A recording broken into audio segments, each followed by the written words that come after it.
Jujutsu Kaisen मांगा chapter 236 की वजह से भाई हर जगह तहलका मच चुका है। यहाँ पर ज्यादातर लोगों को पता होगा कि एग्जैक्टली मैं किस चीज के बारे में बात कर रहा हूँ, और जिनको नहीं पता तो बता दूं, Gojo has lost. Gojo Sukuna से फाइट में हार तो जाता ही है, but he lost his life as well. और गेगी ने सुकना को एक जो न्यू पावर दी है, it literally makes him unbeatable. But guys, there is still hope for Gojo to return, जो कि मैं आपको वीडियो की एंडिंग में बताऊंगा। So let's look at the chapter. Chapter की स्टार्टिंग होती है गेटो और गोजो से, जिसे पहली बार देखकर मुझे लगा कि ये कोई फ्लैशबैक है, लेकिन नहीं, ये गोजो की आफ्टर लाइफ है। इस चैप्टर को रीड करते टाइम मुझे यकीन है कि तुम लोगों को ऐसा लग रहा होगा कि तुमने कुछ मिस कर दिया, और मुझे भी ऐसा ही लगा था, बट नहीं। खबर ऐसी भी है कि एक वीक की ब्रेक की वजह से गेगे एक चैप्टर बनाना ही भूल गया, जो कि शायद ऑफिशियली गेगे ने ही बोला है। मतलब कुछ भी।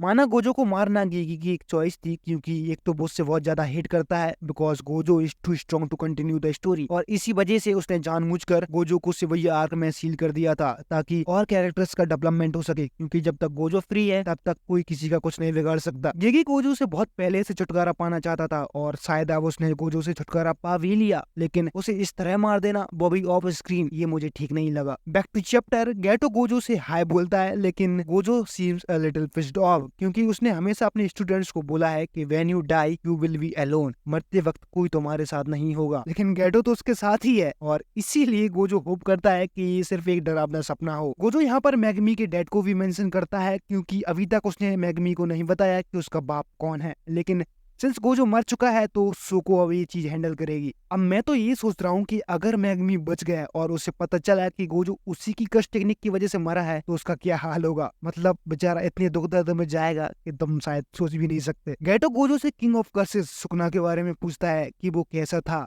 जिसके रिप्लाई में गोजो बोलता है कि सुकना बहुत ही ज्यादा स्ट्रॉन्ग था, और वो ऑल आउट भी नहीं गया।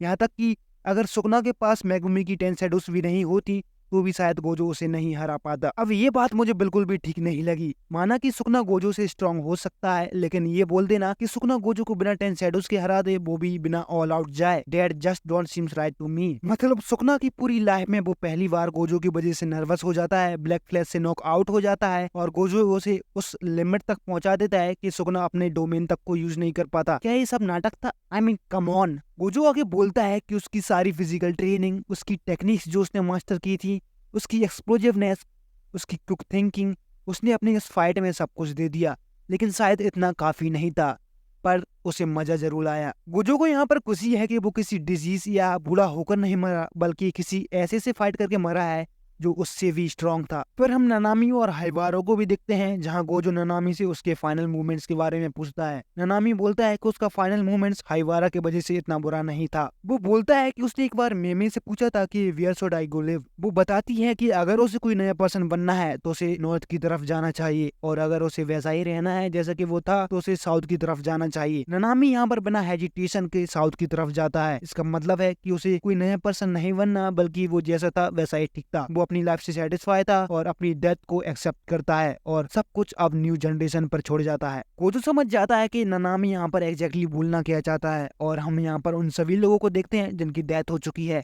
लेकिन यहाँ पर अभी भी एक पर्सन मिसिंग है, और वो है Nobara. So yeah there are chances that she is still alive.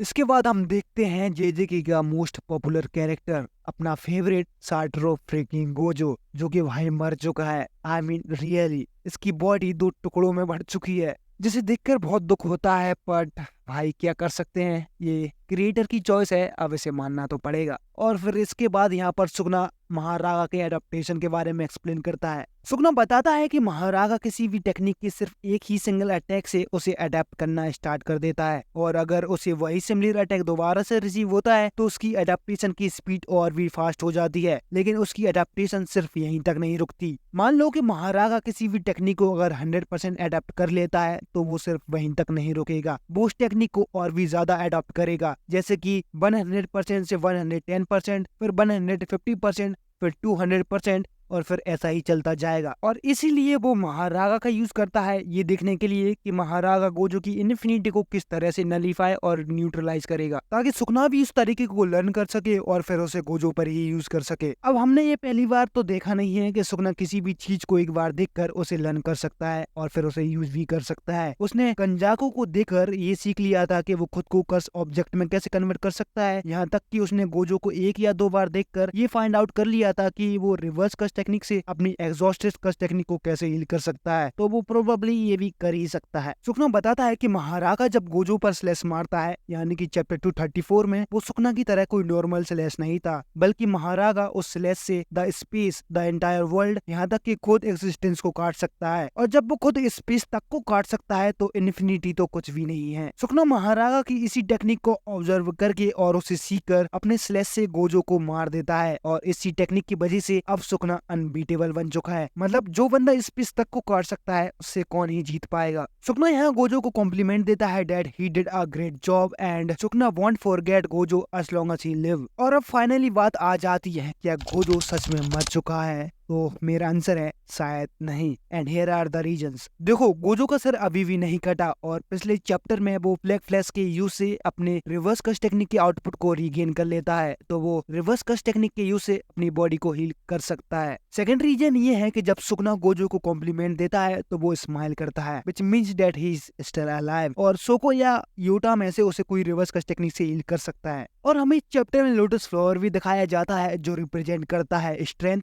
Resilience और रिवर्थ को, यानी कि गोजो किसी न किसी तरह वापस आएगा। तो मिन्ना नामी की नॉर्थ और साउथ वाली बात तो याद ही होगी, और अगर गोजो नॉर्थ को चूज करता है तो वो वापस आ सकता है, which means new awakening, who knows. और सबसे बड़ी बात कि अगर गोजो सुकना को नहीं हरा पाया तो उसे और कोई भी डिफीट नहीं कर सकता, यानी कि काशी मूवी नहीं, जो कि सुकना की तरफ फाइट करने के लिए निकल चुकी है। और ये चैप्टर यहीं पर ही खत्म हो जाता है। और हाँ, जुजुत्सु काइसेन सीजन 2 का एपिसोड 9 भी आ चुका है, विच वाज लिटरली इनसेन। तो आप उसके ऊपर मैंने जो वीडियो बनाई है वो भी आप चेकआउट कर सकते हैं।